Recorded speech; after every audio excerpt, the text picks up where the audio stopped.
Good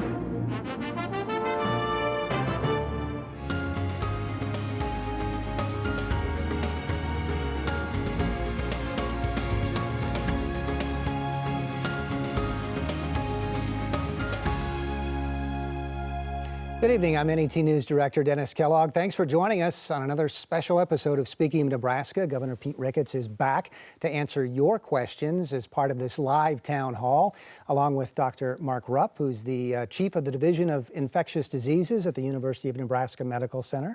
Welcome to you. And also Josie Rodriguez, Administrator of the Nebraska Office of Health Disparities and Health Equity. Thank you very much for being here as well. You can join us as well. Join in the conversation. All you have to do is call us at 800-676-5446, or you can call 402-472-1212. And you can also send us an email at news@netnebraska.org. Well, Governor Ricketts, you've said your priority goal is to not overwhelm the healthcare system in Nebraska, and point out that about 75% of ventilators in the state are currently available, as well as about 43% of intensive care beds. We've gotten lots of questions from Nebraskans worried about other metrics, like the recent rapid increase in cases in Lancaster County. Martha from Lincoln sent us this question. Hi, my name is Martha, and I'm from Lincoln.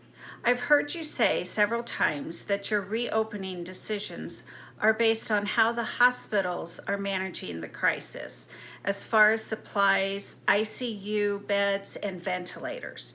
However, because of the time lag associated with this disease, such as symptoms showing up on day 7, possibly going to the hospital on day 10, and going on a ventilator on day 14, the cases we are seeing now are actually in the numbers from 3 weeks ago. It seems prudent that we should be looking at the active infections as our decision maker, not the status of the hospitals right now. Can you speak to this? So, Governor, answer Martha's question for us. Yeah, sure, absolutely. So let's take a step back to a couple of months ago when this all started. What we were told is we've got to flatten the curve. And what that means is that if you had a peak where you had too many people going to the hospital at once, you would overwhelm the healthcare system. So you want to flatten that down and stretch it out. And what we're told is you can't necessarily even change the area underneath the curve, which means you can't change the number of people getting infected because nobody's got any immunity. But you can slow it down to make sure you preserve the healthcare system, that you don't overwhelm it. And that's what we've done. We've put in a number of restrictions, and it's worked. We have, as you mentioned, 75% of the ventilators available. And even in districts like the Central District, where Grand Island is, we got 20 to 25 ventilators are available. In Two Rivers District, where Lexington is, you've got 50 of 57 ventilators are available. If you look specifically in Lincoln, we've got 58 of 68 are available, something like that. Over 80% are available here in Lexington. And so then the question gets to, okay, so you're focused on that, and that's what we're trying to preserve, that capacity in the healthcare system. But getting back to, okay, let's talk about cases. The thing about cases is that variable keeps changing, right? So it changes because we're testing more people. So as we test more people, guess what? We're going to get more people test positive, right? You can flip that around and just stop testing people, and then you get all your cases drop to 0, but nobody thinks that's a good idea, right? So we do look at cases testing positive on a percent basis, though. So when we see an area where the percent positive goes over like 30 or 40%, we know that then we're probably going to get to the point about more people coming in within a week or so into the hospital system. And that's where we move more resources there, like we did in Lexington and in Dawson County. When we saw those cases get to 30 or 40%, what we did is we put more contact tracers in there, we put more testing resources in there, we moved people out of the community hospital to places like Good Samaritan and Great Plains and North Platte so that we could free up space there. And then as people came into the hospital and needed to have that ventilator, we moved them to Good Sam in Kearney or Great Plains and North Platte to be able to take care of them, so we would keep that space available in Lexington. And that was our strategy that worked. It's what we did in Grand Island. It's what we're doing in other places as well to be able to manage that healthcare system. So because cases will always go up as long as you're continuing to test, and as we test more, we'll get them to go up even more. The real thing we got to focus on is what we're really trying to do, which is manage the healthcare system so we can provide that hospital bed, that ventilator, that ICU bed to anybody who needs it. And if you look at our capacity here in the state right now, we've got lots of capacity. So for example, one of the analogies I use is we can end almost all interstate traffic deaths if we took the speed limit down to 5 miles an hour, right? But we don't do that. But essentially, that's what we've done with our society by the restrictions we put in place. And it worked, right? We totally preserved the healthcare system. Now what we're trying to do is find, well, what is that right speed limit? So we're loosening things up slowly, a little bit at a time, to allow people to kind of go back to a more normal life. So if you see some of the things we're restricting or loosening restrictions on, we're not changing the 10-person rule through May. We're still going to be limiting big groups to 10 people or less, though we're going to make some exceptions for worship services. We're going to allow elective surgeries. We're going to allow restaurants to operate at 50% capacity. We're going to allow the very few businesses we did close, salons, barbershops, tattoo parlors, and massage therapy, to operate, but under the strict guidelines of having to wear masks for both the client as well as the business owner. So some real restrictions on there on how that works. And then we're going to let that run for a couple of weeks and see what happens. And so to the point again that there will be a lag, we understand that, and that's why we're going to watch this thing and take small steps over time, and then watch what happens, and then make more steps as we're comfortable that, again, the steps we're taking are not going to overwhelm that healthcare system. Let me follow up, though, a little bit on the testing, because you have said that the recent increase in the new cases can be attributed to increased testing.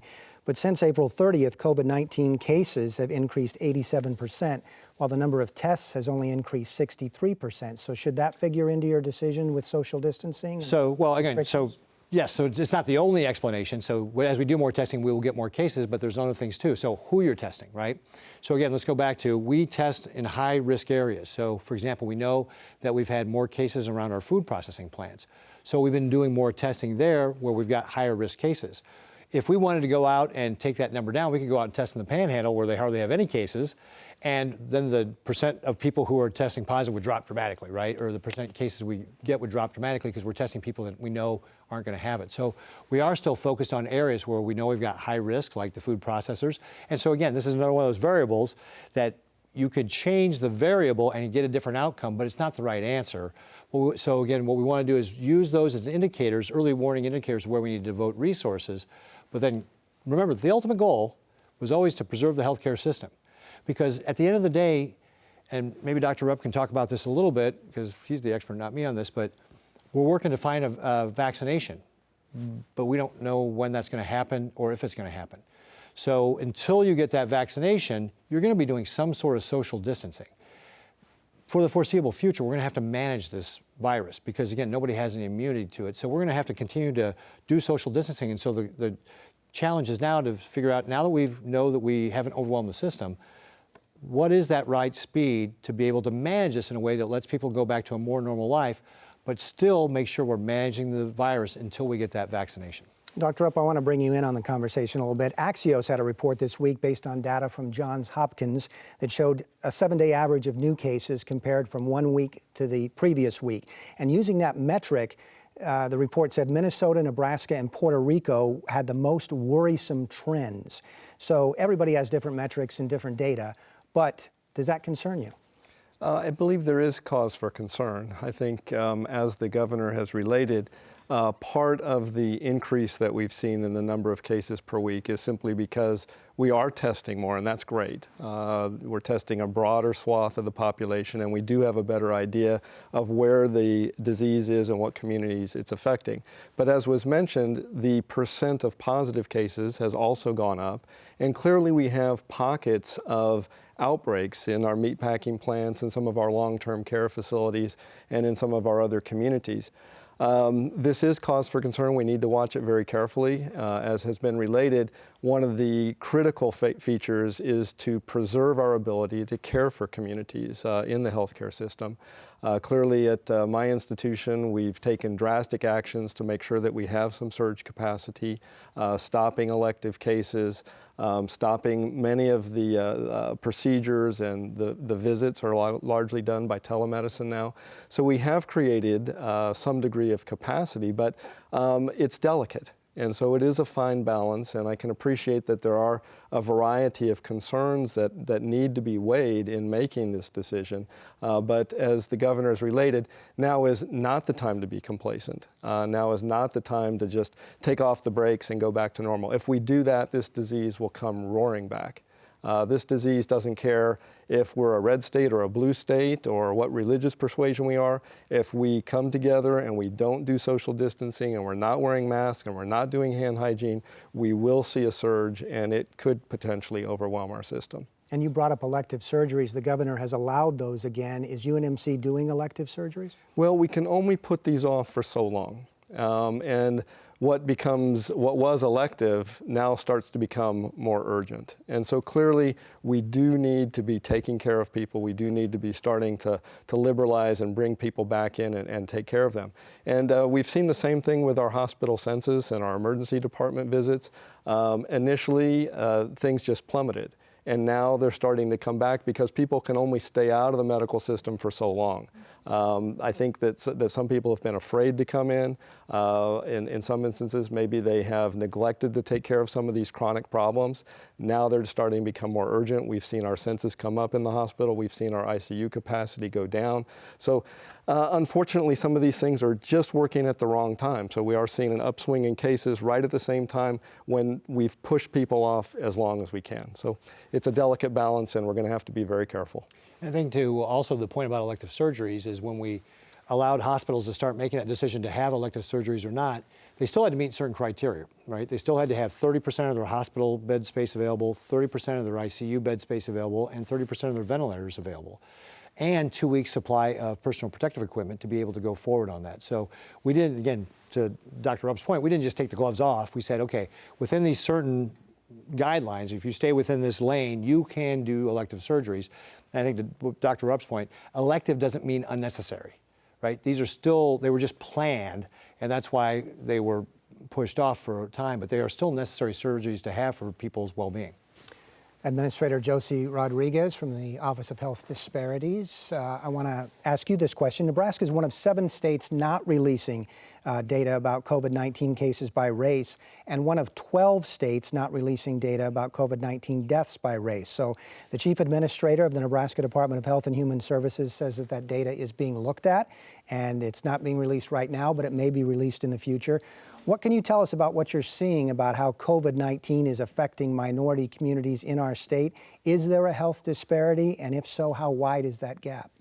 You know, we are definitely seeing, as all of us have seen, the minorities being affected. And unfortunately, they work in meatpacking. There's a lot of disparities, unfortunately, between minorities in Nebraska and across the nation, between minorities and non-Hispanic white individuals. And our office does a lot of that work, but we're really seeing that people are really noticing the disparities that exist now among that population. And really, when you think about the disparities and why it's affecting minority populations, you need to think about those social determinants of health. You know, the things that play into our health that sometimes people don't think about, and those could be income, it could be housing, it could be anything related to your health that really impacts it. And when we look at the areas that are being affected in the individuals, a lot of them work in service industries, right, in meat packing. And I think now is a really important time to think about how our minority populations really contribute to the economy of Nebraska. It's important to think about that in the work that they do.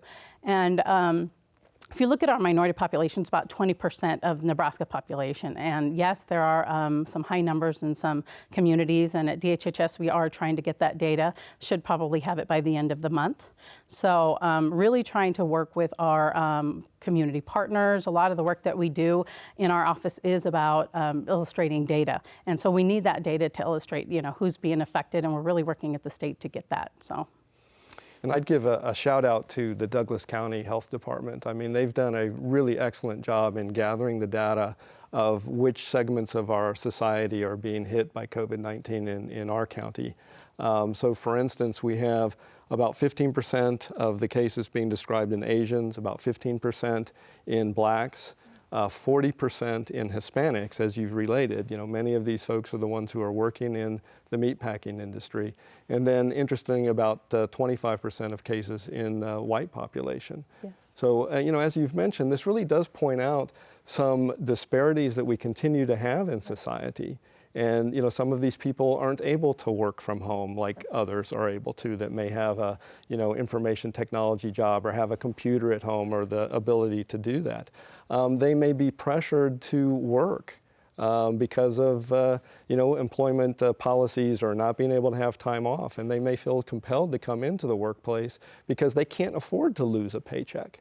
So there are a lot of things that are involved with this that I think really do demand attention, and we need to look at these. Another thing I would add is that when you think about minority populations, oftentimes they live in multi-generation homes, and sometimes those homes are small, and so to social distance you need rooms. We recommend to be in a separate room with a bathroom, and a lot of times they don't have that, and so we really need to be thinking about ways that we can assist. And I know that the governor has talked about the program, an app I believe it's called, where we can offer housing to people that may need that, so that they are away from their family and not bringing that back to their family. So there are a lot of disparities that exist, and unfortunately COVID is really bringing those out, which is not good. But then again, as we think about moving forward, it's an opportunity for us to really figure out how we can improve things. Right. Well, one of the other challenges too is English may not be the first language in the household, Correct. right? So that's why we're doing things like videos that are helping people understand the rules around social distancing or what to do if somebody's diagnosed with it, that are not only in English and Spanish, but also French, Nepalese, Somali, Arabic, Karen. I mean, just really, because we do have a very diverse community, especially in Douglas County, that we've got to reach out to and be able to communicate, to be able to say, hey, here's what's going on. Yeah, and also to put that information at a low literacy level, because sometimes the information we put out is very high. And so we want people to be able to understand what we're saying. So yes. Right. The other thing I would point out in this regard is that some of the risk factors to predict for worse outcomes with COVID are really weighed against our minority population. And so we know that somebody who has diabetes or obesity or smokes cigarettes or has some of the other factors that predict for poor outcome are more heavily seen in some of our minority populations. And the reasons for that can be discussed and debated, but the fact of the matter is that they just have a number of things stacked against them, and the COVID-19 is really emphasizing those things. That's correct. One thing I would add is in the Native American population and African American populations, usually 2 times higher to have diabetes rates. Hispanic is about 1.5. So yes, exactly. And that's just diabetes, not other conditions. Governor, I want to ask you something. We got a lot of questions on reopening the state this week.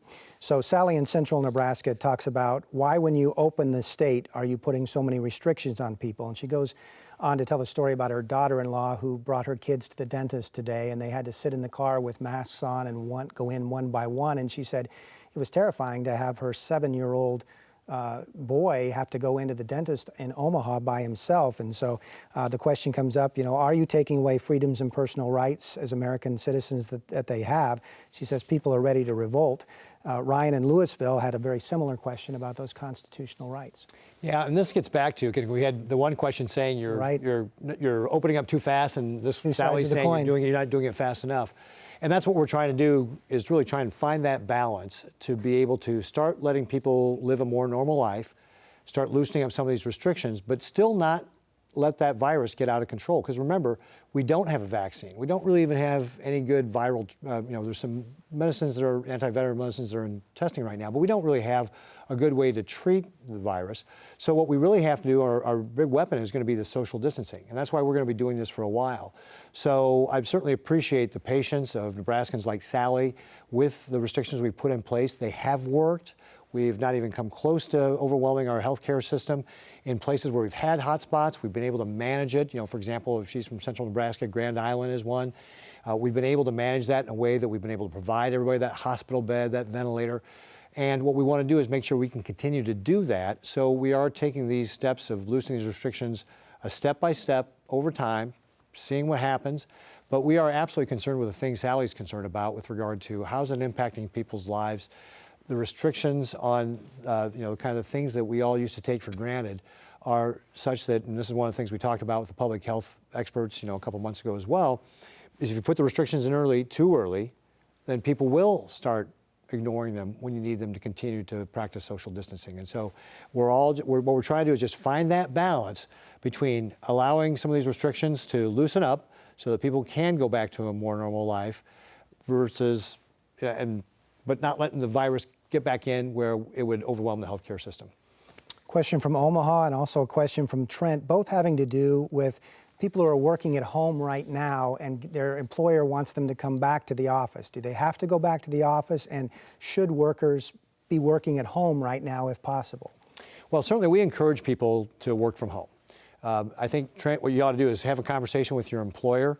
I would say that specifically if you are one of those workers who's at risk, and by at risk, kind of the same thing we just talked about for the minorities, that if you've got underlying healthcare conditions like diabetes or respiratory disease or pulmonary disease, or you're older, those are good reasons to have a conversation with your employer about, hey, let me continue to work from home. It's a good idea if I continue to work from home. And I think that if you are, concerned about going back into the office, you should have that conversation with your employer about what steps have been taken to be able to do social distancing. Make sure you've got that 6-foot distance. Are people wearing masks when they come into the office? Because that's a great way to protect yourself. Are hand sanitizer stations over the place? Or are they doing a good job of disinfecting highly touched surfaces, that sort of thing? But if employers are taking all those steps, and certainly this is something we've had to manage at the state of Nebraska, you can do that and have a safe workplace. So it's absolutely possible to have a safe workplace by putting these social distancing measures in place and having employers take those good common sense measures that we just talked about. Governor, one decision that applies to the entire state rather than certain regions is that worship centers are now exempt from the 10-person limit on gatherings with certain other distancing restrictions. Stephen from St. Paul sent us this question. I'm Pastor Stephen Neal from St. Paul, Nebraska. Why are you exempting religious organizations from measures to close down worship services when a majority of our parishioners are typically elderly and thus more vulnerable? And I want to mention that Judy from Omaha had a similar question. She talked about the singing in church and how maybe that the virus is going to be out in the air and it's going to hang in the air and people could get sick that way. So why don't you address those questions? Sure, exactly. So let me take a step back. So when we put the 10-person rule in place March 16th, houses of worship were subject to that just like everybody else. We decided to remove houses of worship from underneath that 10-person rule as part of the trade-off that we have to do, this balancing act we've talked about. And part of the reason is actually that these houses of worship reach our minority communities where English is not the first language. And so we're really counting on pastors of those congregations to help reach out to those communities and talk about social distancing and demonstrate it in the house of worship. So there's a cost-benefit trade-off there. We made the decision that benefit was going to outweigh the risk that we were taking on that. And that's one of the reasons why we do it. Now, having said that, though, we put out guidance with regard to this. So we talked to a bunch of different folks, different religions, different people who are running different congregations, about what sorts of guidelines and restrictions that we would put in place as to how you could actually do this. So for the pastor there, I'd reference him to our Department of Health and Human Services website, dhhs.ne.gov/coronavirus, and go look for our guidance for houses of worship. One of the first things we talk about is, hey, if you got people at risk, people who are older, people who have those underlying diseases, it's your responsibility as a pastor to make sure they don't come, right? To reach out to your congregants, you know them better than we do, tell them they're at risk, they should stay at home. So we are absolutely saying to those folks who are going to be more vulnerable in that congregation, do not go to your house of worship. Stay home because you're putting yourself at greater risk by going. And then we have a lot of other things with regard to that guidance as well, as far as families can sit together, within a household can sit together, but they have to be 6 feet apart from everybody else, that there's no passing anything among congregants, no passing the plate, no sharing of hymnals or sacred books or anything like that. You can bring your own and take it out with you, but you can't share it around. You can't leave them in the pews, that sort of thing. Making sure that everything is sanitized and disinfected between services. I mean, the same sort of things we're asking every organization to do with regard to having common sense rules about how you're going to keep the people coming there safe. And under those conditions, we feel that we can start allowing some of these, again, more normal type services, again, different from before. It's not going to be like it was before, but loosening up some of the restrictions to allow for a more normal way of life. Dr. Rupp, what about singing? I mean, does the virus hang in the air? Should we be concerned about that? I think we should sound a cautionary note on that. There was actually a very widely publicized case, I believe it was in the state of Washington, where they had a choir that came in for choir practice. Nobody was symptomatic, and a large number of the choir participants became ill. There were some deaths that were associated with that outbreak. So I do think that that is a particular activity in the worship service that maybe should be looked at more carefully. And I don't know if there's some way of doing recorded songs or something like that that might make that more safe. Bev from Omaha asked, shouldn't healthcare and other frontline workers be tested weekly for COVID-19 when they are exposed to the virus daily? My son is a nurse in the COVID unit at an Omaha hospital. He's never been tested. We really don't recommend testing in that situation. You know, as long as appropriate PPE, personal protective equipment, is being provided to healthcare providers and they're doing a good job with using the PPE, washing their hands or using the alcohol gels, really care can be delivered in a safe manner. So for instance, within our organization, we have a universal masking policy for all healthcare providers, whether they're caring for COVID patients or not. We have a universal masking policy for the patients. We've done really aggressive work with trying to preserve our PPE supply line, so the N95 respirators, the face shields, the goggles, and the like. And we've had very, very few cases of transmission to healthcare providers. In fact, since we put our universal masking policy into place, I'm aware of only one case that has been linked to a healthcare provider, and we're not completely sure whether that person developed the case from care of patients. So it is pretty effective when we put these measures in place, and care can be given in a safe way. You know, the fact of the matter is, even though we have revved up lab capacity at our hospitals and within the state in general dramatically over the last month or two, we don't have enough cases to be just testing people who are asymptomatic across the board. So again, if we have a healthcare provider that is sick, absolutely. They need to be tested. They need to be quarantined until we know what's going on with them. But if we were to try to test all of our healthcare providers, as the viewer related, on a weekly basis, we would burn a huge amount of our capacity and really not have much to show for it, I'm afraid. Though, also one of the options would be, though, with testnebraska.com, people can sign up, and we are prioritizing first responders, healthcare workers, food processing workers to be able to get that test. Again, not something we're going to do necessarily on a weekly basis, but if somebody does have a concern and would like to get that test, they can go to testnebraska.com. The assessment takes less than 5 minutes, and if you fill out the, you know, where do you work, and you put one of those professions in there, you will be it will put you toward the top of the list, along with people who are symptomatic, to be able to come in and get tested. Lori from Sydney asked, national news organizations have had stories regarding the quality of COVID-19 tests provided by Crush the Curve. The tests have under-identified the number of COVID-positive cases. Since this organization is providing services for Test Nebraska, how is the state ensuring the accuracy and reliability of the testing provided to Nebraskans? Sure. So when we are with testnebraska.com, again, we want everybody to go sign up, testnebraska.com. We are actually setting up our own lab here in the state of Nebraska. In fact, it's already set up. It's at St. Elizabeth Hospital. It's their folks that are running it. It's a CLIA certified lab. And we did the whole calibration and validation process in that lab to make sure that the samples that we got, you know, we had samples that we knew either tested positive or negative, ran them through the entire process, made sure they all came out either positive or negative, whatever they were supposed to be. So we tested our own process to make sure that the testing we were doing in this lab was going to match up to what we were doing in the public health lab, to match up what they're doing at UNMC, so that we verified that the tests were coming out the right way. So we're very confident that the testing we're doing is going to be in line with the same sort of accuracy we're already doing in the public health lab. So a couple of quick questions on Test Nebraska. Joanne from Lincoln, I recently used the Test Nebraska site, and I'm now receiving a higher amount of spam email than before, and some of them are using my name. Is the site truly secure, and is my data really encrypted enough to keep safe from hackers? Yeah, absolutely. So the data that we're collecting there is in an encrypted database, and we're not selling it to anybody, either individually or in aggregate. We're not turning it over to law enforcement. Nothing like that. It will only be used for the purpose of this testing. So it may just be an unhappy coincidence that she's getting more spam just at the same time that she signed up for this. But certainly if she's got something else that she should call to our attention, I'd ask her to reach out to our office. She can call our office and give us the information. We'd be happy to follow up further. And Harold from Grand Island asked, do you have the capability to test those in retirement facilities and other high-risk communities more frequently? So we will be doing more testing of that as well as we expand our capacity. You know, Dr. Rupp kind of mentioned, if you just go back a couple of weeks ago, we were probably testing 600 to 800 people, or getting 600 to 800 tests a week back, or a day back rather.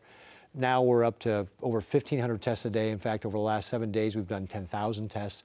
So we are ramping up our capability outside of the testnebraska.com. The testnebraska.com will add another 3,000 tests on top of it.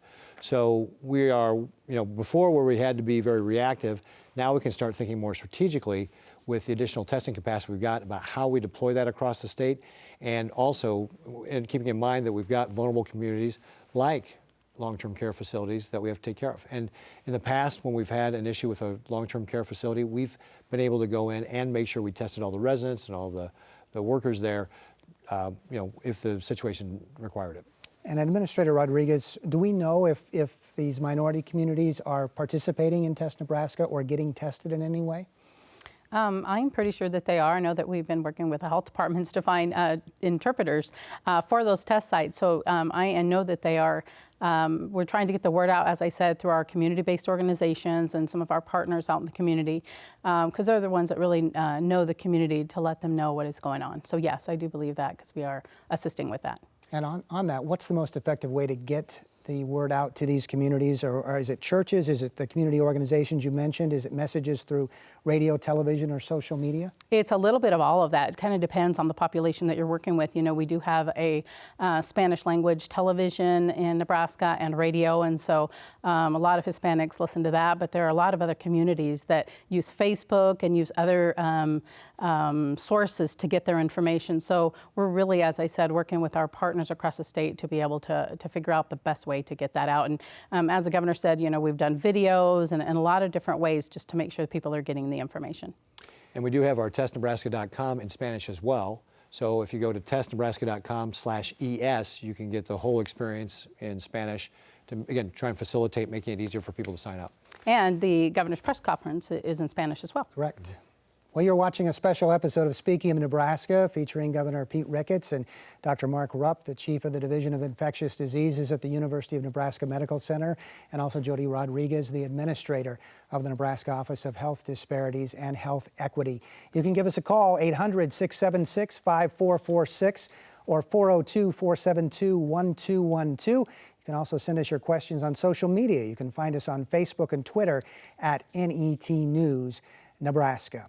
Well, the past few months have been extremely difficult on Nebraska businesses, and more than 110,000 Nebraskans have filed for unemployment benefits since mid-March. But Matt from Lincoln sent us this question about another economic impact the pandemic has had.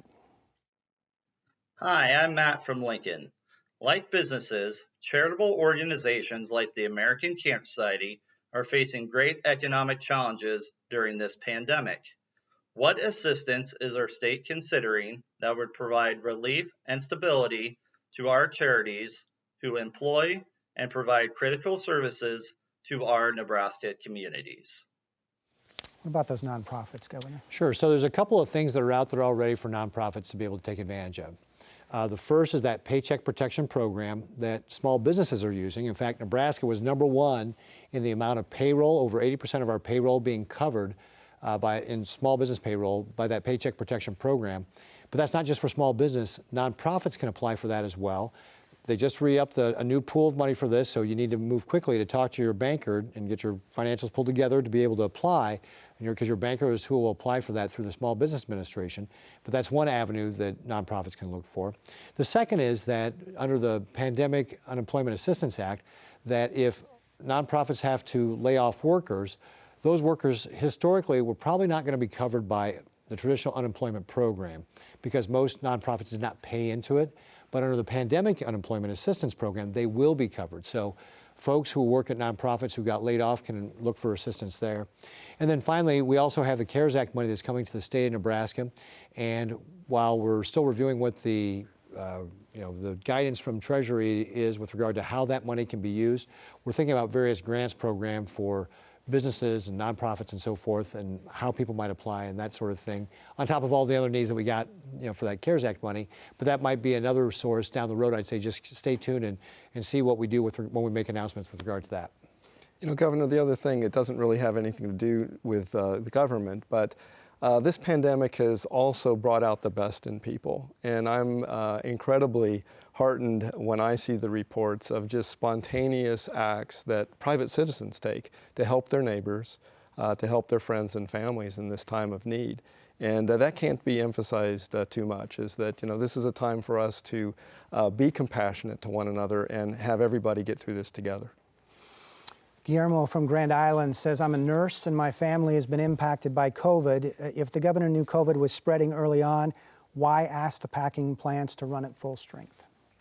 So again, getting back to what we were talking about before with regard to, I think the virus is a virus, we can't stop it. All we can do is slow it down. We have taken those steps to be able to do that with regard to the food processing, the meat processing facilities. We have, for weeks now, we've had weekly calls. UNMC has established the kind of best practices handbook. It's called their Meat Processors COVID-19 Playbook that we have published out there. It's on the website. It's being distributed actually in other states as well. And we do on-site inspections with the experts from UNMC to be able to go in and help these facilities do that social distancing, putting up plexiglass between workstations, plastic in, separations in the lunchroom so people can eat separately, taking temperatures of workers coming in, asking them how they're feeling. Many of them are working on things like using short-term disability to allow workers to stay home or just paying them 2 weeks when they get sick. So a number of different things that are addressing the different aspects of working in those facilities. We also got to remember that these facilities are really important to our overall food supply, our food chain here in the United States. And as the president really highlighted when he issued his executive order about keeping these open, we need to work to keep these open. So we're working with the facilities to be able to help them do a better job with regard to that social distancing, addressing all the different aspects of their operations so they can help spread people out, put up those barriers, address their air handling, systems and all that sort of thing. But we also need to remember we need to address that throughout the community with things that we were talking about before with regard to reaching out to communities where English is not the first language, local public health departments and health clinics and those local community leaders with help on education, contact testing or testing and then contact tracing. All those things, the thing that we need to do. It's a very difficult environment to socially distance in, admittedly, both at the workplace, but oftentimes in the home as well, when you're talking about, again, multi-generational households that are maybe more densely populated than some of the other communities that we have here in the state. So all this has to be addressed on a community-wide basis, and that's what we're doing to be able to address it. That's what we've done in Grand Island, it's what we've done in Lexington, and that's what we're doing in the other communities as well. Cindy from Lincoln has a question and basically is asking, since you see the meat supply as a national security issue, why isn't priority testing and quarantine housing being offered to our food processing plant employees? Why are they not offered the same status and protection as our first responders and healthcare workers? Well, actually, Senator, they are. So, as I mentioned in testnebraska.com, when we're looking at priorities, it's healthcare workers, first responders, and food processors. So if you're one of those categories, you're going to be bumped to the top of the list as far as getting testing. Also, when we see a community where we see that percent positive testing, we move in with those resources, whether it's testing resources, contact tracing. And then Josie mentioned it a little bit earlier, but through our Nebraska Accommodation Project, we do have ability for those families, if they're having difficulty, to find a place to quarantine and isolate. Understand they may have difficulty doing that within their households. So, for example, we've got relationships in Omaha at UNO, and we've got people taking advantage of that right now. We've got, actually starting today or tomorrow, we're going to have it up and running at University of Nebraska-Lincoln.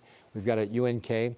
In Grand Island specifically, we're working with hotels and community college dorm rooms to be able to establish that capability there for food processing families as well, and either the worker or the family to be able to take advantage of that. So she's absolutely right. That's part of our overall plan for how we address it, to make sure that those families can quarantine and isolate, to make sure that they don't get infected and that they don't spread the virus. Administrator Rodriguez, when it comes to these minority groups, is there one that's being more affected? There's more health disparities than another? Is it Hispanics, Native Americans, African Americans? As we have seen, with the Omaha data, African Americans are being affected, but we need the data. We really need the data, and in May we'll know a little bit more information. When we look at the meatpacking industry, a lot of Hispanics work in the meatpacking industry, so we'll see when we get the data, but it'll probably be likely that Hispanics are being harder hit, and so that's where we're really trying to work with those community leaders again to get the word out, how they can be protected with the press conferences that are in Spanish. I think that's great. Another thing that I would add is that DHHS is also working with health departments to provide language assistance for contact tracing. So we're providing that in languages of the patient. So that's helpful as well.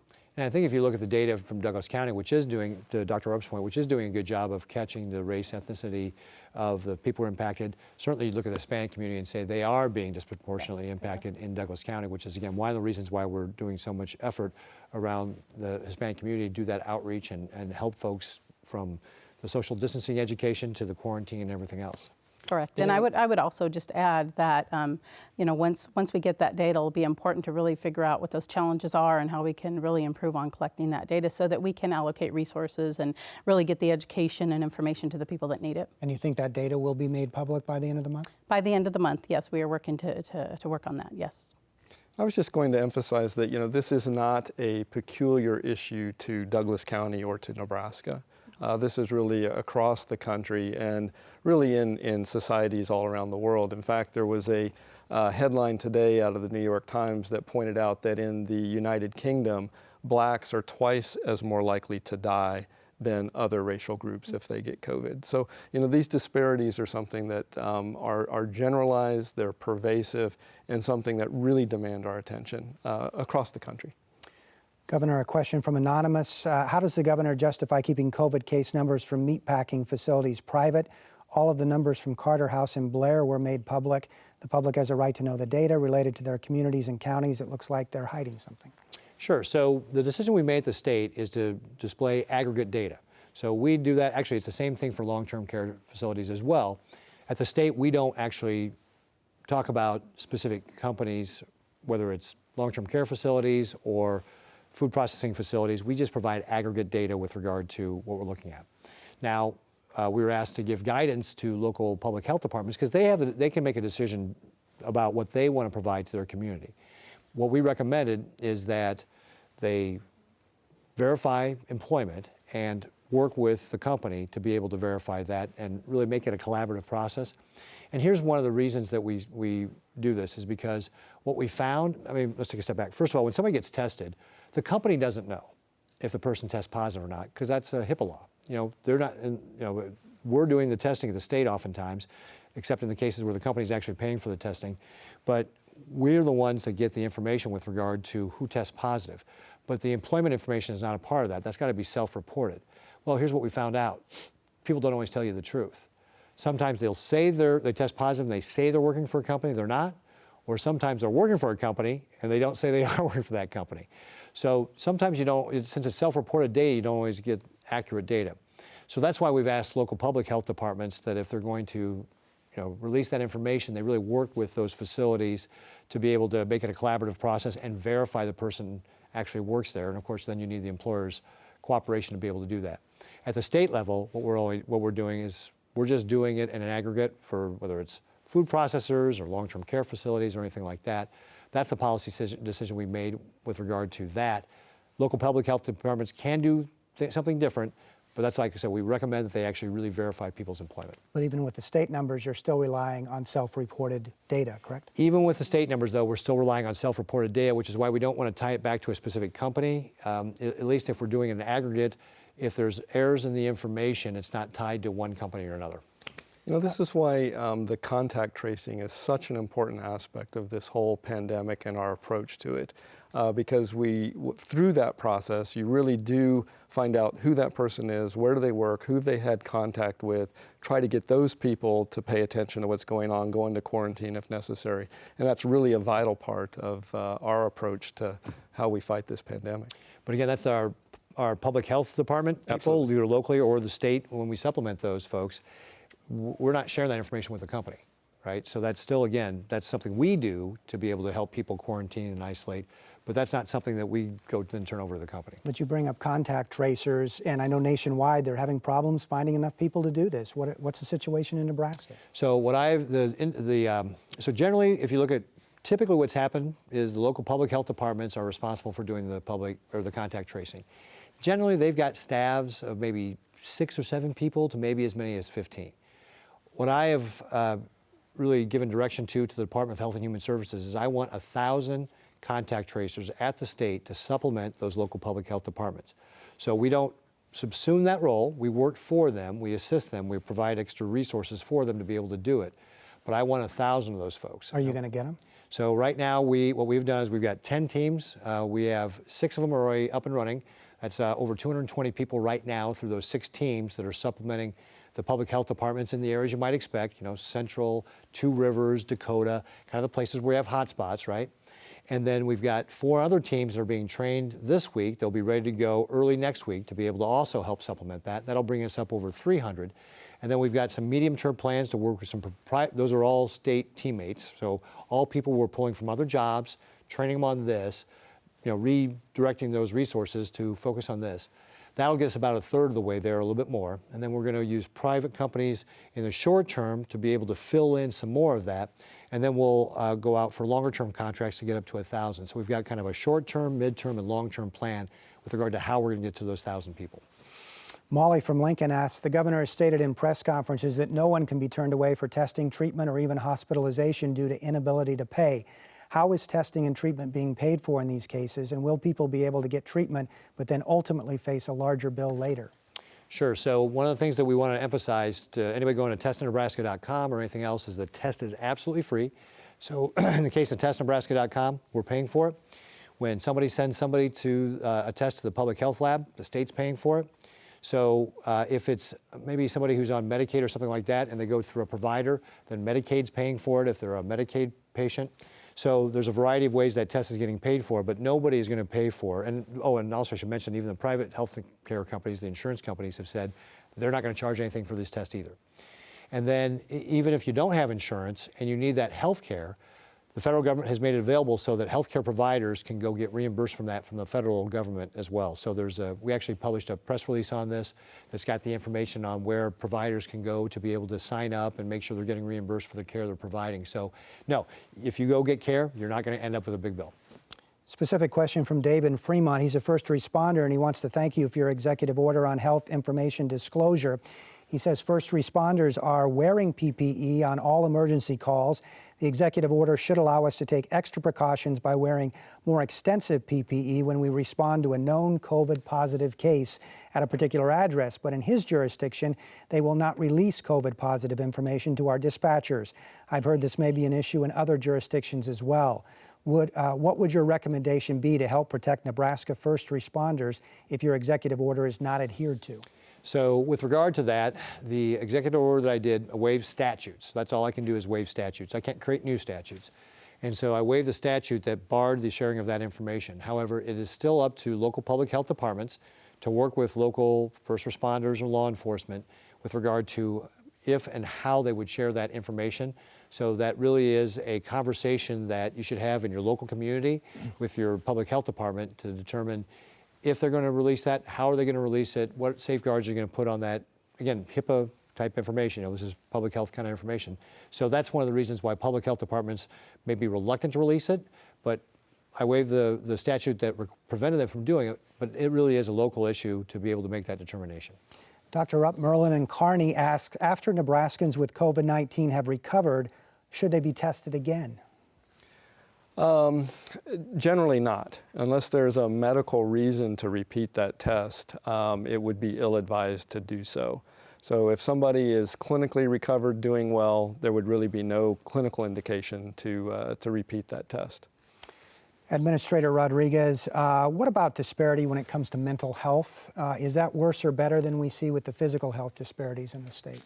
Unfortunately, we have a lot of limited access for mental health across the state, period. But when you really think about minority populations, it's even worse. A lot of them, as the governor said, English is their second language, so it's very difficult to have a mental health session when you don't speak the language. So yes, there is a huge need for that, and there was even before this, and now it's even more. Governor, a couple questions on education. Mia in Lincoln says she's a high school student in Lincoln and finds it difficult to learn in the online environment and she learns best in school. I worry about being very lost if we can't return to school this fall. What's being done to make sure students don't fall in a hole and can't climb out? Are you concerned about this loss in education for all students in Nebraska? We also got another question asking about if schools plan to open back up face-to-face in the fall, will there be a DHM across the board for all? Who makes that decision? When can we expect the plan? Yeah, so those are great questions.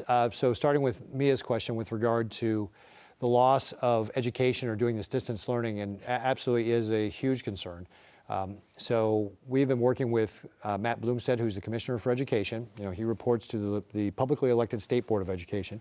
So it's not actually a body of government that reports to me. We have a great working relationship. And he's actually, we had a press conference today talking about his plan to launch Nebraska, which is talking about the summer programming to be able to make sure that kids can get education in that summer school and so forth. And that's really part of what we're going to use to learn about how we're going to open up in the fall.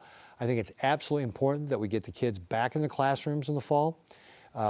We do have to make sure, though, it's not going to be the same. Let me just put it this way. It's not going to be the same. Again, we're not going to have a vaccine by the fall, or it seems really, really unlikely. I mean, maybe early next year we get kind of a best case scenario from what I've heard, and Dr. Rupp can comment on this. But we got to get the kids back in the classroom, and so it means it's going to be different from what it was before. But I absolutely agree with Mia that we want to get those kids back in the classroom to make sure that they are progressing with their education. So it is a big concern. Commissioner Bloomstead, like I said, talked about his Launch Nebraska program. It's kind of the start of that is out there on the website. He's working on his plan with the superintendents about how that and what that's going to look like. I know also, for example, like in OPS, Dr. Cheryl Logan is very focused on helping out with the distance learning in the meantime, working on getting devices to young people and also making sure they've got that internet connectivity. And so, again, they're working on their plans. I don't have a deadline or a timeline that I can give you right now about when that is going to be coming out. I think it's going to be a work in progress. And especially since we're going to have more data as school districts like in South Korea or Sweden are opening up, we'll get some more ideas. For example, there's data out there that shows that maybe younger kids don't transmit the disease as much as maybe we thought they did. So maybe that will change how we think about at least that, K through 6 kind of grades. But it's really too early right now to know, and this is why we're going to need some time to kind of put together these plans, but that's exactly what Commissioner Bloomstead's working on. So Dr. Maybe if I can interject something here. Because, we've mentioned a couple times that things aren't going to be the same. You've also mentioned the playbook for the meatpacking industry.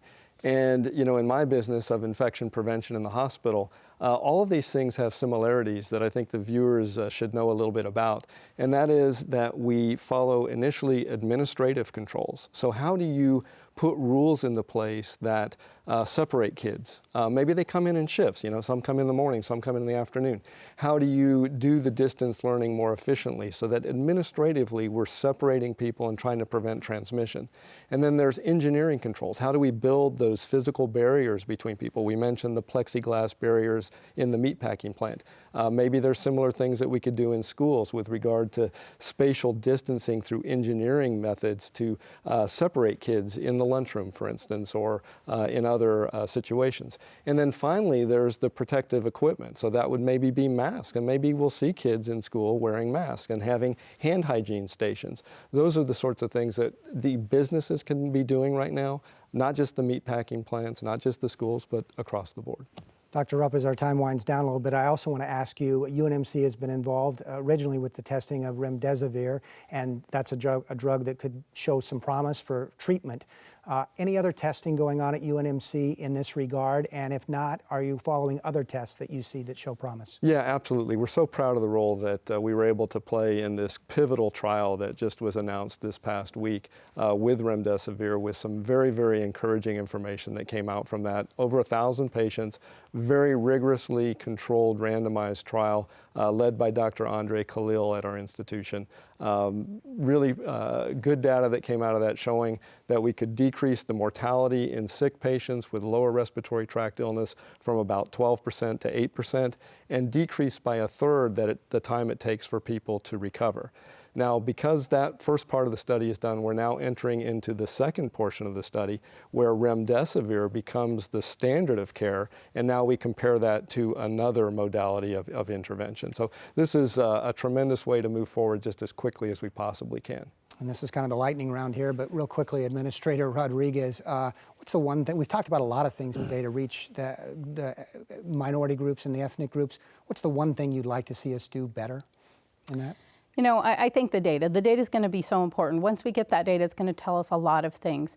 Unfortunately, as Dr. Ruff said, there's systematic disparities that already exist and systematic things that have happened in the past that cause all these disparities. But if we can really get the data and target our education and resources to the population that need it, then I think that would be really good. And again, quickly here, but Doug wants to know, are we going to see swimming pools open this summer? Jackson and Brandy both want to know about sports, saying, hey, I play baseball. We're 6 feet apart. Why can't we get out there and do it?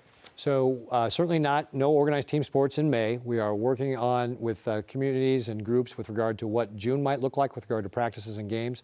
And we're also going to be coming out guidelines on swimming pools. Stay tuned on both of those. And I finished that a lot faster than you thought, didn't I? You did, but I'm going to ask you overall, do you feel good about what we're doing, you know, where we're going, where we're headed? I'm very pleased with the progress we've made. We've preserved the healthcare system.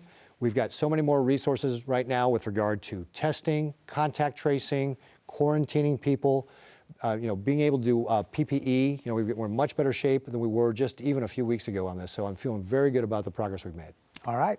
Thanks, Governor. That's all the time we have for tonight. Thanks to both Governor Pete Ricketts and to Dr. Mark Rupp, and also to Administrator Rodriguez. We really appreciate your time. And thanks to the NET crew working behind the scenes to bring this program to you. You can watch tonight's program online at netnebraska.org/coronavirus.